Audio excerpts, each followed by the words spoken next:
First year, I'm a strong advocate that you've got to do a lot of socialization with the baby. Goo gaga, reading to the kid, just singing to the kid. And if you look at the kids, many intelligent developmental experts, you get the kid more social. Maybe we could help some kids who have social issues down the road.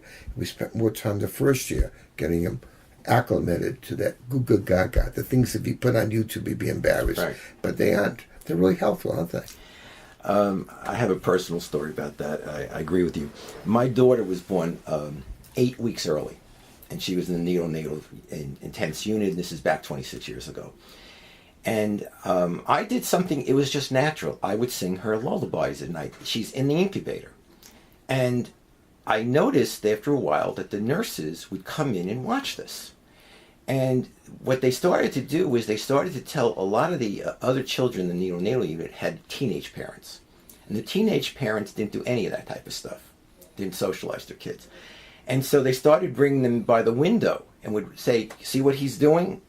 You need to do that with your child. Just because they're in an incubator doesn't mean they can't hear. And so yes, I was singing from when she was, I guess you could say, day one, when she was actually 8 weeks before her due date. Sometimes kids get adopted from, say, Russia or some country, and basically these poor young babies, they're fed. No one picks them up. No one sings to them. They have a lot of problems down the road, don't they? I see a lot of that in my practice, actually. I'd have to say a disproportionate a group of my practice are adopted children. I get statistically more than would be the normal population spread. And they seem to go to some kind of a psychiatrist. They end up putting them on a lot of medicine. Is there anything you could do to use less medicine to get these kids more sociable, more adjusted? Because it was a tough ride to get to the point where they are today. Is there anything you can give like a tip?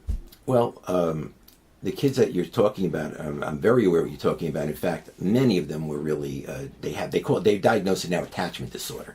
They really weren't, like say they were fed, but they weren't related to. And so as a result, they have a lot of trouble attaching even to their own adoptive parents. And again, the tip I would give is that the parents, I think, have some, and I can't really blame them because they don't teach them about this, but the child wasn't raised the way other children were raised. They weren't bonding at an early age. So now you have to try to bond with that child. Think of them developmentally. Maybe the kid, you got him at the age of 2, or at birth sometimes, but sometimes a lot of times 2, 3, 4. Treat them in some ways like they were a newborn infant. That don't expect them to be reciprocal yet. And try to just be very loving and holding and very visceral and touching. Yeah, that's what I would recommend strongly. You could slowly. But you mentioned bonding.